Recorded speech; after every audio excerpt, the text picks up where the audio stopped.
श्री राम, जय माता की। माँ काली का हवन कैसे करें?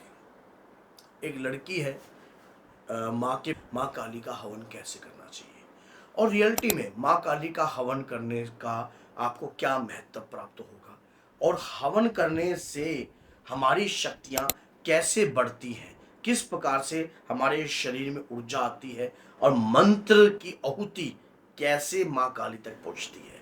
तो आज सारी जानकारी आपको इस वीडियो में मिल जाएगी। अगर वीडियो आपको अच्छी लगती है तो लाइक करना, चैनल को सब्सक्राइब करना। अगर आप माँ काली के भक्त हो तो 10 लोगों तक इस वीडियो को जरूर शेयर करना। मैं तो 10 कह रहा हूँ, आप जितने तक के शेयर कर सकते हो ताकि वो भी इस चीज़ का बेनिफिट उठा सके। देखिए, माँ काली की पूजा अगर आप अपने घर में कर रहे हो, कहते हैं कि माँ काली की पूजा अगर आप इन भी बनता है और हवन करने से बेनिफिट। माँ काली का हवन जो है हमें शनिवार के दिन जो है करना चाहिए। शनिवार के दिन करना चाहिए, शनिवार को करना चाहिए। अष्टमी पे आप कर सकते हो, काली अष्टमी पर आप कर सकते हो। तो क्या सामग्री होनी चाहिए माँ काली के हवन में? तो माँ काली के हवन में सामग्री और हवन करने से मिलेगा क्या? पहली बात ये कि आपके घर में अगर कोई नकारात्मकता होती है या कोई गंदी शक्ति होती है या कोई मैली शक्ति होती है तो उसका वास आपके घर में नहीं रहता। माँ काली का हवन सात्विक तौर पर मैं आपको बता रहा हूँ, तामसिक तौर पर नहीं बता रहा, सात्विक तौर पर ही मैं बता रहा हूँ कि किस प्रकार से आपको करना है। अब जैसे आपने माँ काली का हवन प्रारंभ करना है, अगर आपका शत्रु है, कोई आपको तंग करता है, परेशान करता है, बार बार आपको मानो आपको नीचा दिखाने की कोशिश करता है, तो आपने 3 नींबू लेने हैं। सामग्री नोट कर लीजिए, काले तिल लेने हैं, नींबू लेने हैं और कम से कम 50 या 60 ग्राम के करीब जो है लौंग लेनी है। और उस दौरान मोटी इलायची लेनी है आपने, शमी की लकड़ी लेनी है, नवग्रह लकड़ी लेनी है और गुल्लड़ की लकड़ी लेनी है और गुल्लड़ की लकड़ी ले लेना। और ये लकड़ियां लेकर एक गाय का उपला ले लेना और पान के पत्ते लेने हैं आपने कम से कम 7 या 5। हवन कुंड के अंदर सबसे पहले पान का पत्ता आपने बिछा लेना है और कुमकुम गाय के घी में थोड़ा घोल लेना। आपने उस पान के पत्ते के ऊपर घी से थोड़ा घी का कुमकुम डाल दीजिए, घी में मिलाकर, और उसके ऊपर एक कपूर रखिए। अब हवन प्रक्रिया जब स्टार्ट हम करते हैं, कभी भी हवन प्रक्रिया स्टार्ट करने से पहले गणपति जी महाराज का आह्वान बहुत जरूरी होता है। गणपति जी महाराज का अगर आप आह्वान नहीं करते तो आपका कोई भी कार्य सिद्ध नहीं होता। माता गौरी के लाल हैं और उन विघ्न हरते हैं, आपके घर से क्लेश भी हरते हैं।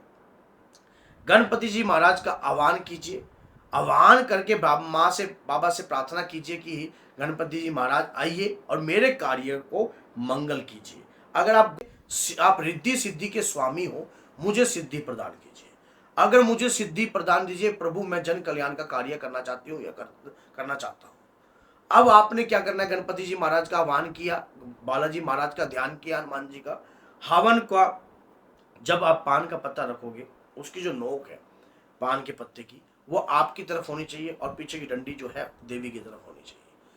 अब आपने जो 3 पत्ते लिए हैं या 5 पत्ते लिए हैं या 7 पत्ते लिए हैं, उन पर आपने 3 पत्तों पर भोग तैयार कर दीजिए। 2-2 पेड़े रख दीजिए, 2-2 पेड़े रख दीजिए।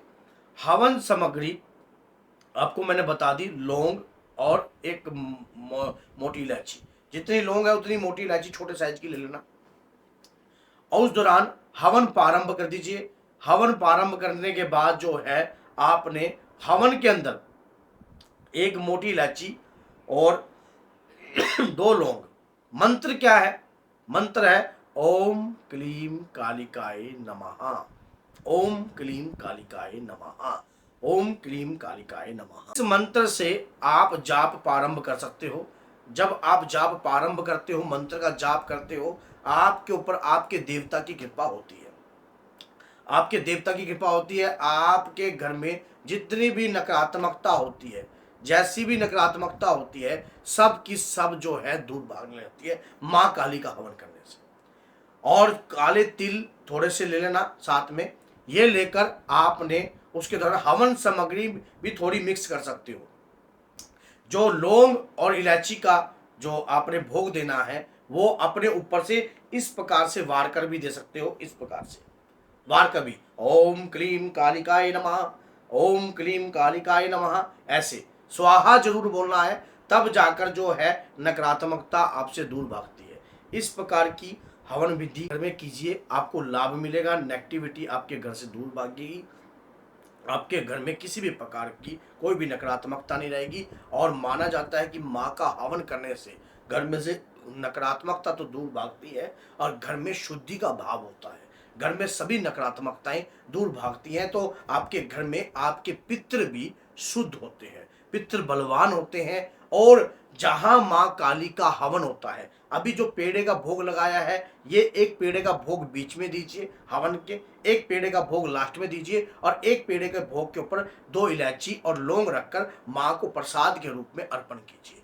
माँ से प्रार्थना कीजिए कि हे मातेश्वरी, मेरे इस भोग को स्वीकार कीजिए। मैंने नवरात्रि में जो हवन करने की विधि को मैं नहीं जानता हूँ, मैं नहीं जानती हूँ। हे माँ, मैं आपकी अटूट भक्त हूँ, मैं भक्ति पूजा पाठ आपकी करना चाहती हूँ, मुझे कृपा प्रदान कीजिए। शक्ति से विनय प्रार्थना करी जाए तो शक्ति आपकी प्रार्थना को स्वीकार करती है, आपकी प्रार्थना को स्वीकार करके आपको आशीर्वाद के रूप में आपको 21 या 41 दिन में जरूर किसी ना किसी प्रकार के रूप में दर्शन होते हैं माँ के।